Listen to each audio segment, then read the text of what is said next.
Welcome to ET with GOTB. Chelsea come unstuck at the hands of the Toffees and Manchester City extend their lead at the top of the table. Let's get into it. I'm Rachel. I'm Sophie. And this is Extra Time with Girls on the Ball.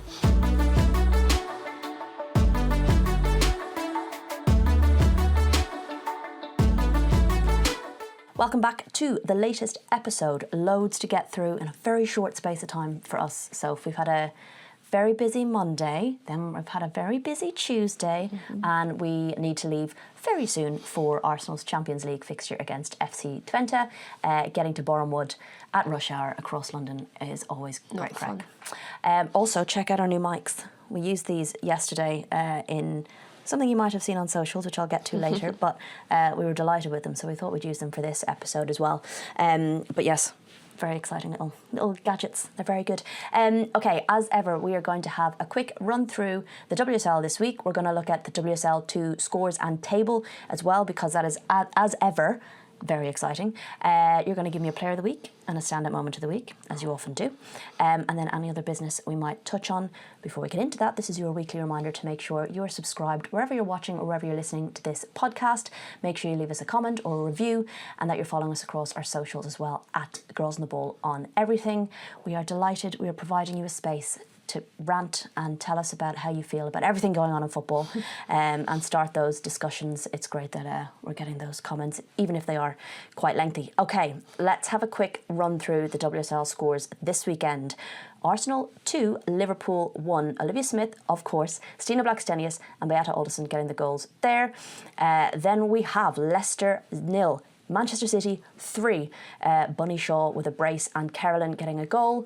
London City 0, Brighton 1, Kiko Seika with the goal there. Spurs 2, Aston Villa 1, Bethany England, Olivia Holt and Kirsty Hansen getting on the score sheet. Manchester United 2, West Ham 1, Turland, Janssen and Martinez with the goals. And finally Chelsea 0, Everton 1, Hayashi getting the only goal in that game there. So it does mean that the table is looking quite interesting. Manchester City are sitting pretty at the top on 27 points, 6 points ahead of Chelsea, who are in second on 21. It's very tight then below Chelsea. In third place, Manchester United on 20, and both Arsenal and Tottenham are on 19 points. And then down the bottom, not much has changed. West Ham United on 4 points, with Liverpool below on 2. So that game at the weekend is going to be very interesting. Although poor Liverpool will have to play a game midweek as well against Aston Villa. So things could be very different. Bless you. Glad to see the mic pick that up. Things could be looking very different at the weekend, and that match, I feel like, depending on what happens at the weekend, there could be more or less pressure. I don't know. Yeah. It could be interesting. Okay, let's quickly run through these games. You got to watch a bit more football this week than I did. You did the Arsenal-Liverpool game. I did the London City-Brighton game, and then you had 6 eyes on every other game during Sunday as well. So I did watch quite a few. So. Yeah, so you can help us out on this one. Arsenal versus Liverpool, you're pitch side for this. Yep. I was going to say a much-needed win for Arsenal, but I think every game's a must-win for Arsenal. And it was a similar story of starting well, creating lots, and then Liverpool got back into it. I think it was especially must-win because it was at home. It was at the Emirates. It was against Liverpool, so the bottom team in the table. But also to kick off this kind of last block of the year, they really needed to find some momentum pretty quickly. And it wasn't all rosy. They had their ups and downs within the game. But the fact that they came through was massive. And I do think we don't talk a lot about maybe Arsenal's character that they've developed in the last couple of years, I think, where an Arsenal team of old would have lost that game or drawn that game. But I think they fought to the end. The stat is that they're the team who scored the most in the last 15 minutes in the league. Interesting. So they are able to dig deep and find those kind of chances and opportunities to bring themselves back into things. And it was just super important, to get those 3 points on the board. However, whichever way they came about. And credit to Liverpool as well. They stayed in it. They defended well. Kirby in goal was very good. I also think Arsenal were wasteful in front of goal as well. There was an element of that too. But, they set up slightly differently to try and deal with Arsenal's wingers. I'm not sure it worked as well initially in the beginning as they would have liked. But they, given the injuries, given even more injuries after the international break, they definitely can come away from that game thinking we put up a damn good fight. Liverpool have done a lot of work on their out of position game, and I asked Gareth Taylor this afterwards. I was like, what kind of the reason for the development and that kind of stuff. And he was like relationships, understanding what we need to focus on and what we can do with the squad that we have. I think he was also very clear in his post-match about needing reinforcements, but at the moment he's having to work with the players that he's got and the number of players that he got. He could only name 4 outfield players on the bench, and one of them was a 16-year-old. So that kind of tells you the predicament that they're in. But I think they've developed a real like resilience and unity. They do have some really good defenders. You know, Jenna Clark, right up there. Gemma Evans, there's nothing like a Gemma Evans sliding challenge. There's a couple of classics in that game. Hannah Silcock getting her opportunity as well. She's a fine young defender, hasn't probably got the minutes that she needs, but like, yeah, she's quality. She came in. Lucy Parry, 21 years old, Liverpool Academy product, getting her opportunity as well. So they are, you know, they have developed that side of the game, and you saw it against Chelsea. They work really hard for each other. They limit the spaces. They're compact. They will chase down anything, but then they also now have the opportunity to hit you where it hurts. Beata Olsen. She's having an unbelievable few games. She's now the first player to score 4 goals in her first 5 starts, and she's such a valuable asset for Liverpool, particularly in this time where they know that even if they don't create a lot, she can feed off scraps, and she's very, very productive. Yeah, I mean, like, everyone will focus on her goals quite rightly. She is becoming a real outlet, but I think she offers more than that. She defends from the front. And Gareth Taylor has mentioned her pressing abilities, the way that she can trigger presses, and she helps her defence out by doing that.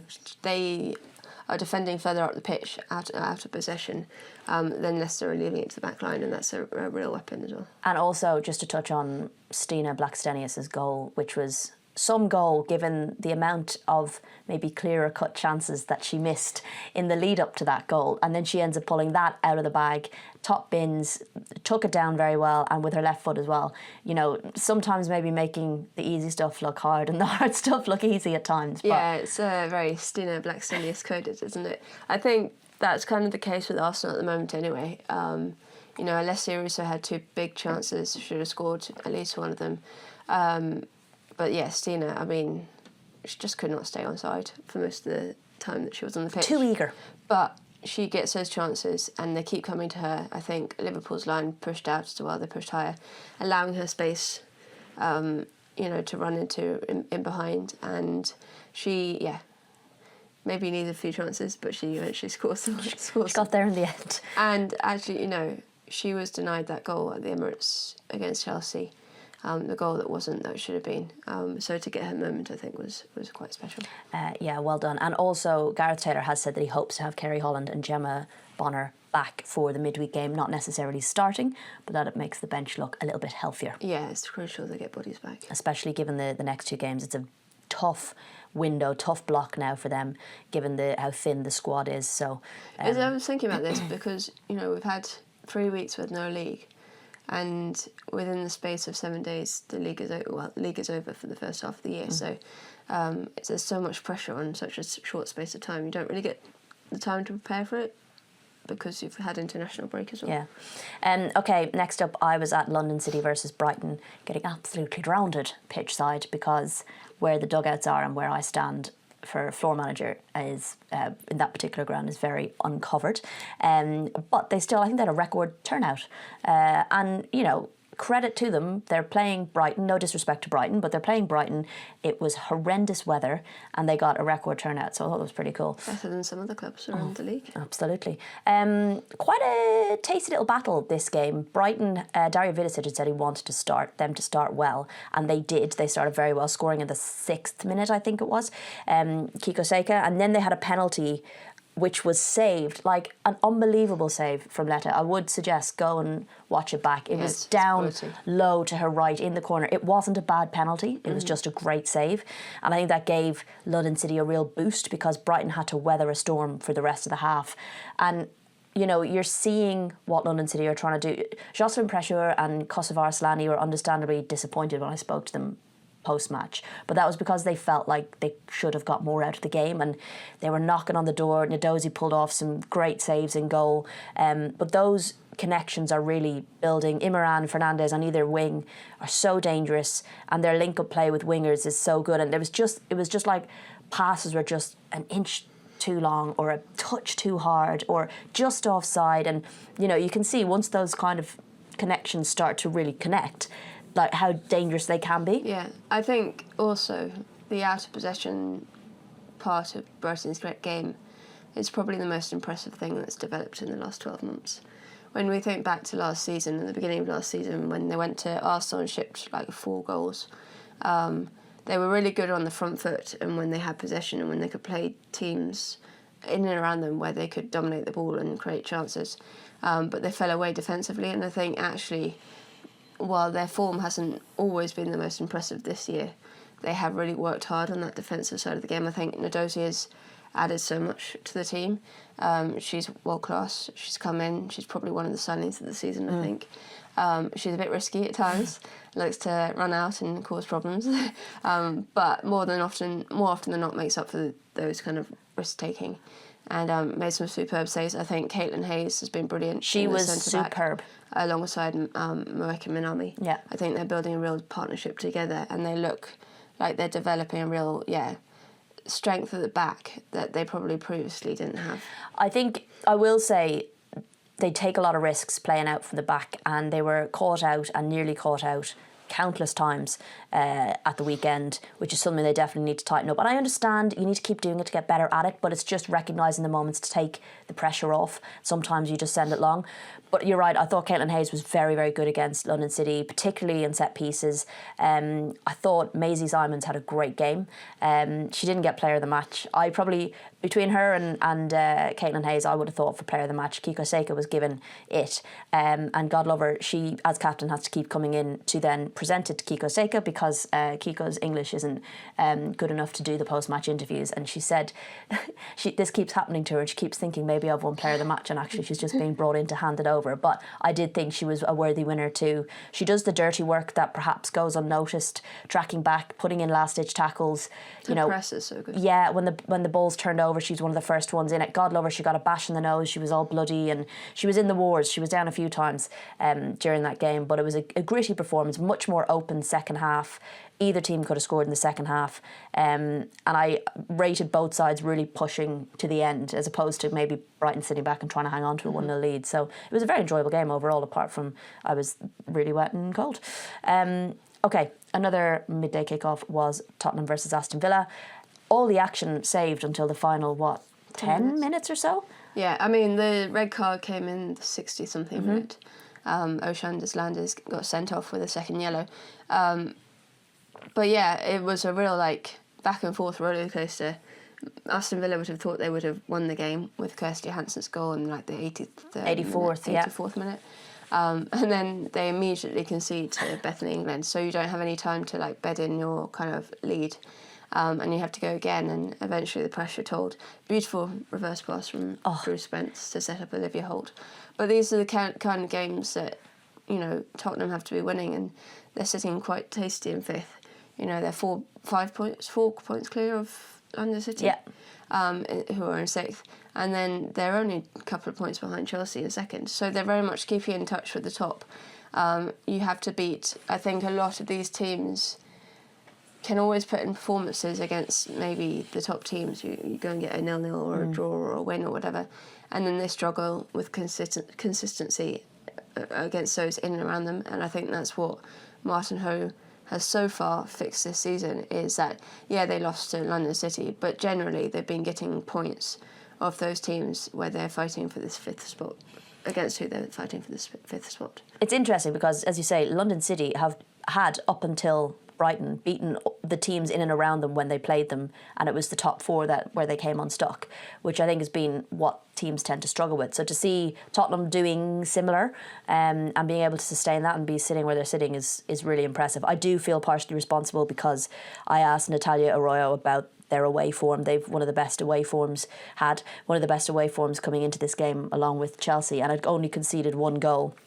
And she said, I need to be careful about what I say, because the last time when I was asked about our defensive record, we conceded 3 goals. And I'm pretty sure I was the one who asked her about that defensive record. I didn't jinx Tottenham because I asked Martin about his defence. I think it's me. Maybe it's you. Yeah, because I asked Sonia Bonpastor about the Chelsea scoring in every game under her. You're just bad luck. And then they didn't score. You've got to be careful. They're not going to answer your questions. I know, they're not going to come to me anymore. I asked Andrea Jeglerts about Viv Miedema and her ridiculous stat in December of scoring goals, and she didn't score. And your stats. Yeah, they're not my stats. They're just stats that we find. Quirky stats. Anyway, apologies, Natalia. She'll probably call me out in the next press conference as well. But they'll be disappointed because I think they've got some quality Villa in their team, and they'll be frustrated that they weren't able to do more. Like, I was talking to Gareth Taylor about it today, about their danger on the counter-attack, and players like Kirsty Hansen are having a very good season. Yeah, she's in top form. That ball as well from Rachel Maltby was absolutely superb. Yeah, but I think for Villa it's sometimes turning either those draws into wins, or those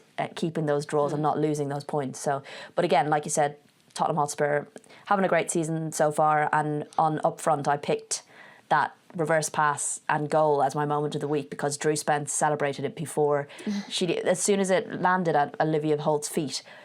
Drew Spence's arms were up in the air celebrating it. She knew, and she had work to do. Like, it was a tight enough angle. So, but Drew Spence was fully confident that Olivia Holt was going to get it and win it in the 95th minute as well. What a sickener! But yeah, a great game with a load of action right at the death. And I do want to shout out Jess Naz. Very unfortunately went down in the 71st minute holding her knee. It didn't look good. I think we knew immediately when you saw it what had happened, and unfortunately it has been confirmed that she's done her ACL, which is the 8th player, I think, of the WSL so far this season. And her second. And her second on the other leg, I think it is. So yeah, she did it back in 2019. So yeah, shout out to her, thoughts with her. Obviously a difficult recovery ahead, but hopefully a safe and comfortable one. I don't like wishing players speedy recoveries because I'd rather they just get better in whatever way is needed. So really sad to see that for her as well. Okay, next up, Leicester versus Manchester City, which ultimately ended in Manchester City winning 3-0. They left it a bit late. I'd say Leicester made them work for it. Leicester played really well for 74 minutes. 74 minutes. They were really disciplined, out of possession. Leicester are generally very disciplined. They kind of got broken apart by Arsenal a couple of weeks back. But generally this season they've been pretty good. They play with that kind of 5 at the back, 3 at the back, 5 at the back. And they keep the spaces really compact between the lines, so City couldn't find the spaces in between. They were having to go out wide, but they were also defending that really wide, and then they filled the box with numbers, and it means that you're having to get past like a wall of players inside the box. So they defended really well. I thought Celeste Beret was superb. Janina Leipzig made some stunning saves as well. And it was really unfortunate for Celeste because one mistake, and that's what leads to the goal for Bunny Shaw, and that's when the kind of tails are up. Well, the game plan goes out the window. They obviously, we're trying to get a draw, and then you make a mistake and all sorts of falls apart, and before you know it, Bunny Shaw has scored twice. You may as well call her Bunny scored, actually. That's just as appropriate. Oh, there's some post. But yeah, so I think they can take a lot from that. I think the score is a little bit harsh on them. While City were dominant, I thought they didn't deserve to be 3-0 down. Really? They had 9 shots on target of 30 created? Yeah. Were they wasteful? Well, yeah. Bunny Shaw missed 5 big opportunities that you would probably put your house on her scoring. But then she just like the ultimate patience, scored it was a lovely finish as well. It was a missed clearance by Beret, and it just dropped for her, and she had to swivel her body and adjust herself really quickly. It was lovely take. And then I think once the first one went in, it just kind of cleared that kind of anxiousness. I think if you're a young striker, not even a young striker, going through a difficult patch or a dry spell, Bunny Shaw is the player to watch because, she has so many chances. She's not going to score every single chance, and there are lots she's missed, but she does not stop, and she will ultimately get a goal in the end. It's what the best strikers do. Strikers miss chances. You don't let them kind of drop your head. Yeah. And Bunny Shaw is world class at it, but when you look around the league as well, someone like Stina Blackstone, she misses a lot of chances, but she invariably will score really, really important goals for you. So Bunny Shaw is obviously there to kind of talisman at the front as well, in terms of leading the way. And they were struggling. Carolyn changed the game when she came on. So her good directness, to see her back. her pace. being able to like just break through Leicester's lines. They were trying to maybe be a bit too intricate at times. She just kind of added that kind of extra directness to them getting a goal as well, important for her on her return. But yeah, so City got the job done, but Leicester did ask questions of them. To a degree, yeah, I agree with that, but at the same time, they didn't seem to be kind of... I feel like when you said Leicester they weren't going for a goal. No, they had one touch in the opposition box and 2 shots, none on target, and 24.5% possession. Yeah, no, they weren't trying to score a goal. They weren't set up for that at all. And they actually don't have the people at the moment, I think, to really do that. But they're very defensively disciplined, and it's about minimising opportunities and hoping that out of that you might get something like they did against Liverpool, where they score with their only opportunity of the game. They've done that quite a few times where they're really clinical with it, or they just minimise the chances of the goals for the opposition. Especially when you're playing against a Manchester City who don't concede a lot. They have the second lowest number of goals, joint second lowest number of goals conceded so far this season. So you'd almost...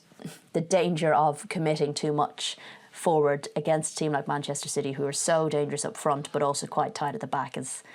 I can maybe understand the game plan a little bit, to be fair. But the main thing is... You'd expect to see them more progressive, not against the top 4 side. But, you know, the main thing for Manchester City, another win and another clean sheet, which is incredibly impressive. And I think as well, the fact that they played before Chelsea, it meant the pressure wasn't really on them on that game. So, yeah, a big win for them. Next up, Manchester United versus West Ham. Eventually, what I loved was the quote that went out on BBC was Ryan Skinner was like, "We need to turn up." And I was like, literally, on time, guys, because you didn't even do that. Apparently their bus broke down on the way. And if you're not, like, at Lee Sports Village at least 3 hours before kickoff, you're going to get stuck in traffic. So if your bus breaks down, you're definitely going to be literally late. The worst ground logistically to get to. Very difficult. But important for Manchester United getting that win. Elizabeth Turland back on the score sheet, and a lovely goal from Dominic Janssen, a lovely free kick, which we know she has in her locker. But also Martinez made it interesting, bringing it back to 1-1 with an incredible overhead bicycle kick. Yeah, and the way she took it down on her chest and kept it close to be able to do that, like... So good. Yeah, I think West Ham will take positives from the fact that they weren't blown away. They conceded, you know, in that first half, and you always worry that, you know, that's going to kind of set the stall going forward, and United will then kick on. They managed to contain them. They managed to, like, United were the better team, but they weren't, like, overly better, if that makes sense. They were in control. Yeah. They did, you know, create chances and stuff like that, but they weren't, like, it was quite a... I was watching it and it wasn't the most thrilling game either, I'd have to say. But they got the job done, and I think for United getting back to winning ways after the 2 results just before the break, well, 3 results actually, if you include Champions League, it was kind of needing to just kind of clean that slate a bit, get themselves back into position, because without it they could find themselves dropping down that table a bit. So very, very crucial for them, and just finding a way to get those 3 points. West Ham will be disappointed, I think, that they didn't create more. They like creating chances, we've seen. I know there was some illness in the camp over the week, and some injuries as well. But when you have a player like Shakira Martinez, who can pull something out like that, it's an incredible weapon to have, because it always gives you an opportunity to get yourself back into a game. Yeah, and I think West Ham have become more disciplined, so they can be a difficult team to break down. I think for Manchester United to create 22 shots, to get 8 of them on target, you know, they had a couple of games before the international break where they were really struggling to create anything of note. Yeah. So, you know, even those little positives to take away will be important for them. You know, forcing 6 saves out of West Ham as well, which is... They were knocking on the door, I think, and that will give them confidence, because... You know, when they came away from games and they weren't being creative, that can kind of just get on top of you. And the same can be said for West Ham. You know, they've had games where they'll have created X amount of shots and had fuck all on target. Do you know what I mean? And that's been frustrating for them. I think West Ham will take a lot from that game, even with the defeat. I think Man United is really interesting how much stronger Mark Skinner is getting in terms of his pleas for resources. Oh, yeah.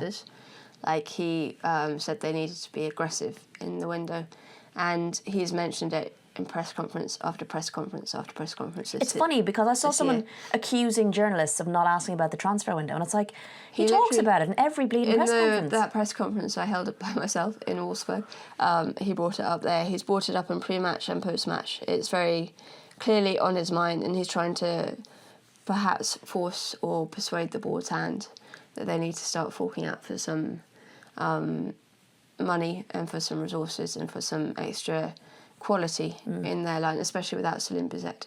Yes, of course. Congratulations, by the way. He's pregnant. Also good to see Fallon Tullis-Joyce back, donning the Batman mask, looking even cooler than she did before, especially when she wears the all black kit, black hair, black mask. Like, she genuinely looks like Batwoman. But yeah, good for her. Like, she's such a vital cog in that back line for Manchester United as well, so really good to see her back. Okay, final game, probably the least interesting. No, I'm joking. Chelsea versus Everton. I was listening to the first half of this in the car on the way home, and managed to get in for the second half, and genuinely didn't believe that Chelsea were not going to score a goal until the final whistle went. Because I've been there. I did that game last year. I was floor manager for that game, and they kept asking me who I wanted to talk to at the post-match, which player I wanted to interview, and I was like, I know I normally tell you before 90 minutes, but I think Chelsea are going to get a winner, and we need to wait, and they did. Lauren James. Yeah, no, I remember that. I watched the whole game, well, apart from the 5 minutes where the goal was scored, because I went to pick up a coffee. Typical. Well, I was watching the first 15 minutes or whatever, it was 10 minutes. I was like, I mean, this is going pretty much as expected. Chelsea in control, Everton kind of keeping them at bay, but I think we'll be okay for 5 minutes. If anything else, Chelsea will probably score by the time we got back. And no, I was quite surprised when I saw it the other way around, and it was a beautiful goal. Like, the way Hayashi made it to the far post to make that ball was superb. But it was I just think it was such a heroic defensive performance from Everton. Chelsea threw everything at them. Everything bar the kitchen sink. They had 30 shots, I know they only had 6 on target, so that's something to be critical of them about, but they were creating all over the pitch. But I think Everton was so resolute in what they were doing. They were so well drilled, and every time a Chelsea player beat their defender, there was another Everton body popping up to get in the block. Ruby Mace, superb, defended the box really well. And I think you could tell they've got real team spirit going on there.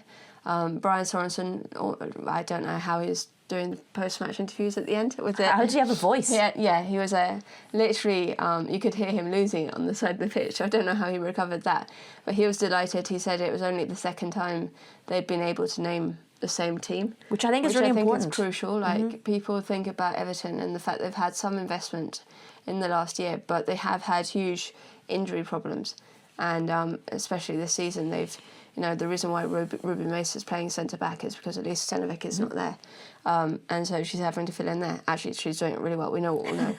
Ruby Mace is a brilliant defender, but I just think that was an important point to make as well, which we often gets overlooked. It does, and obviously Courtney Brosnan, player of the match performance, unbelievable between the sticks, and very important for Everton to get her back, just in terms of the relationships she has back there, her communication, and obviously her world-class shot stopping. Like, you were a goalkeeper in hockey, and like when you have one of those days in like the first 5-10 minutes where you're stopping shots that you shouldn't be stopping, well, that you want to stop obviously, but I've had games like that where I'm like, how am I stopping how this? am I in the zone? And then, I don't know, the opposition hit the post a couple of times. So you must suddenly start feeling like this is really... Yeah. Like, without getting complacent, come on, girl, like, we can do this. This is our day. It's crazy. Some of the, to be fair, a lot of the games where I played like that, we've ended up losing by like 1 goal. But I do remember my team playing the Ireland under-18s, who were unreal, and they literally could not put the ball in the back of the goal. And one of those players played on our team, and she came up to me afterwards and was like, I don't know how you were getting to everything. And I was like, I don't know how I was getting to everything either. Courtney Brosnan was having one of those because games. The more Chelsea missed chances, the more you felt like the tension kind of grew. And to be fair to them, they didn't stop. Like, they kept going. But the more they missed, it was almost like they were going, this is not going to happen. The more Everton blocked and stopped and saved, it was almost the more they were like, we actually are going to get to everything. So I thought they were like, also, I mean, Sandy Baltimore wasn't great with her deliveries. There was the moment where they Sandy, that's two. Yeah. She literally hit 2 successive corners into the net or just straight out. Oh, God love her. And yeah, Sonia was not impressed, but I think the quality of their deliveries was really poor as well. Not just Sandy Baltimore. I think Ellie Carpenter wasn't great the other side either. Oh, she was trying though. They were trying, but they just weren't. They were not getting the right the delivery right. It is worth noting as well that there was a number of players, Lucy Bronze was in for the injured Natalie Bjorn, which is interesting that it wasn't Millie Bright, but she paired up with Germa at the back. You had Hamano starting, that's been a while, hasn't played very many minutes. You had Lauren James starting for the first time in 200-something days for Chelsea. So, you could perhaps understand maybe some of those relationships aren't quite there yet. Alyssa Thompson maybe hasn't played with some of those players before, and there's moments where you'd think, oh, if you just said that to the back post, LJ was there, but you don't necessarily know that because you haven't played with her, and those maybe relationships weren't quite there and weren't quite clicking, and perhaps could account for some of those missed opportunities, I guess. Yeah, but I prefer to give all the credit in a way to Everton, because I don't think to dig that deep and find that performance and even get to the point where you're clearing, goal bound shots at the line. That one at the end. Don't talk about it. So the Fernandez one that ricocheted into the arms of... I'm about to talk about it. Oh, sorry. We'll get to that moment. But that one at the end, and then no offence, but I swear Emma Heaslip was just waiting for Chelsea to score, because we were all like, why is there another 2.5 minutes on top of the 5 minutes? What's happening? They were getting corners and free kicks. You were like, blow the whistle. Someone was getting very stressed. But I thought it was interesting. We had a chat with Brian, at the start of the season, and he was saying how, when it comes to playing the top teams, he's not really worried about his team this season, because he knows they'll come out and be difficult to beat and have that defensive side of their game sorted. It's more against the teams in and around them, and so it's proven to be this season where they struggle to get the results against those who they should be beating. Yeah. But they come up big against, the Chelseas, and they've got Arsenal next, so... They do, and I think they'll probably cause some problems. Okay. Player of the week, please. Courtney Brosnan. I just love her so much. I'm so glad you're saying this, because I can't be accused of Irish bias. Yeah, no, I just think she is criminally underrated, but is one of the best keepers in the WSL. And Everton, having been able to hold on to her for this long, is crucial for them. She is the glue in that kind of defensive unit. She's a leader. She was wearing the armband, coming up big with those stops, and also she's just a lovely person. Yeah, so, she's great. But I think she deserves her flowers for this performance. Goalkeepers don't get recognised all that often. So I remember talking to her on Upfront, and we were talking about how the team with the most clean sheets, that goalkeeper tends to get goalkeeper of the season, which is great. But I was like, what about those goalkeepers who face the most shots and have the highest save percentage? Mm-hmm. They should get a silver glove or something. They should get something. Yeah. Because she does face a lot of shots and has a very high save rate. But yes, I like that one. Okay, standout moment. The goal line clearance by Martina Fernandez. I still don't really know how that... I don't know how she kept it. If I saw that just on my feed, I think it was AI. Yeah. I can't quite work out what happened. She's just somehow got there, but it was just defined. It summed up the entire game for Everton. The last ditch challenges, tackles, leaving everything out there on the field, and just stretching at the right moment, getting her angles right so that she didn't slide it into the goal. Still don't. Kept it out. Just incredible. I might have to watch it back kind of frame by frame, because I still can't wrap my head around where it hit her and how it somehow ended up in Courtney's... I think it came off her knee? Shin or her knee. But it's so dangerous, because sliding it in to get it, you're probably 9 times out of 10 going to put it in the back of the net. Listen, it was going in anyway. So that 1 time out of 10 happened yesterday. Crazy. Happened Sunday. What day is it? It's Tuesday. Oh, dear Lord. Okay, right. Let's have a quick look at WSL 2, because as ever, it is delivering. Results from this round of games: Durham 1, Ipswich Town 1, Bristol City 4, Sheffield United 0, Crystal Palace 3, Birmingham City 0, Nottingham Forest 3, Sunderland 1, Portsmouth 1, Charlton Athletic 1, and Newcastle 1, Southampton 0. First win for Tanya Oxley. well done. So it does mean that the table looks like this. Charlton Athletic are still top of the table on 24 points. Birmingham City are below on 19. Bristol City are also on 19. Newcastle United are on 4th on 16, as are Nottingham Forest. And it's only 3 points then down to 6th. Down the bottom, Ipswich Town are on 5 points. Sunderland above on 9 points. And then 2 teams, Durham and Portsmouth, on 10. And then 2 teams on 12. It's so... Yeah, a big missed opportunity for Birmingham. They didn't turn up. I think I saw an interview with Amy Merricks, and she was very honest. She was like, we deserved nothing from that game. They... Could have closed the gap. But they could have been 3 points, taken the gap to 3 points behind Charlton and really made it a proper, title race. Whereas at the moment, Charlton, even with the drop points, kind of look pretty comfortable. Yeah. And shout out for Portsmouth. They're doing pretty well at the moment. Yeah, really impressive from them. Just to kind of claw themselves even further away from that drop is very impressive. So, as ever, that league delivers. And I know it's difficult to watch all the games in the WSL because they're all on at the same time, and it makes it even more difficult to watch the games in WSL too, but it is well worth it because there's plenty of excitement. Any other business that you can think of? No.